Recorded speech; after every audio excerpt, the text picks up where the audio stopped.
full sitting posture, that is the Murumandi posture in Bharatanatyam, is one of the hardest postures to get right. So today in this video, I will show you how to do it correctly and some simple drills to improve your Murumandi if you're finding it difficult. Let's do the Aramandi position first, where the heels are approximately 3 to 4 finger space close to each other. The toes are pointing out and you're bending the knees down in line with the toes, keeping your back straight and tall. From there, to go in the Murumandi position, you're just going to bend lower, making sure that the toes are pointing out, heel is lifted up, and you're not dropping your weight on it. Instead, you are holding your core. Now, why this matters? The biomechanics is that the hip should rotate out. There should be external rotation and abduction. Knees are to be bent deeper, and there is full ankle control. Here are some common mistakes and quick fix for it. So if you're sitting in Murumandi and you're completely putting your weight on the heels like this, you shouldn't do that. Make sure that you're lifting it up and you're not putting any weight on the heels. Secondly, whenever you're sitting in Murumandi and the knees are pointing forward, that is again wrong. So you need to make sure that the knees are in line with the toes and you're using your hips to turn out. And lastly, I've seen a lot of students, whenever they're sitting Murumandi, the back is way too arched than expected.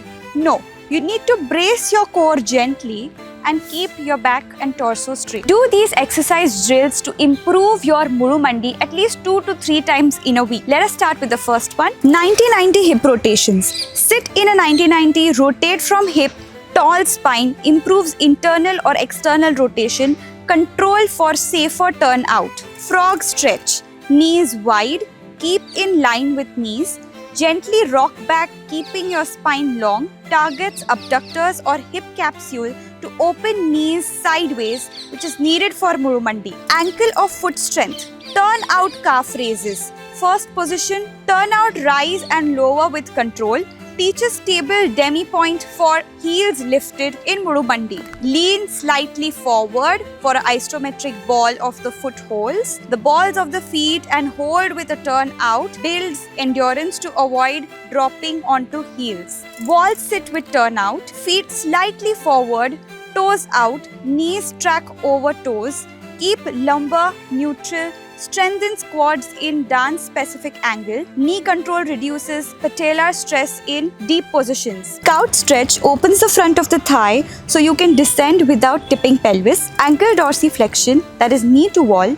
Knee touches wall over toes without heel lifting, builds ankle or range control for deep squat mechanics. 4 counts down in Aramandi, that is tempo up and down, then going 4 counts down in Murumandi and slowly coming up. This keeps the knees over the toes, heel light, and builds control in both directions. Half range pulses. In a sumo squat, do tiny pulses without losing the posture. It can build endurance for jatis and mandi advars. You can try the same in the Murumandi posture as well. Practice these drills at least 3 times in a week.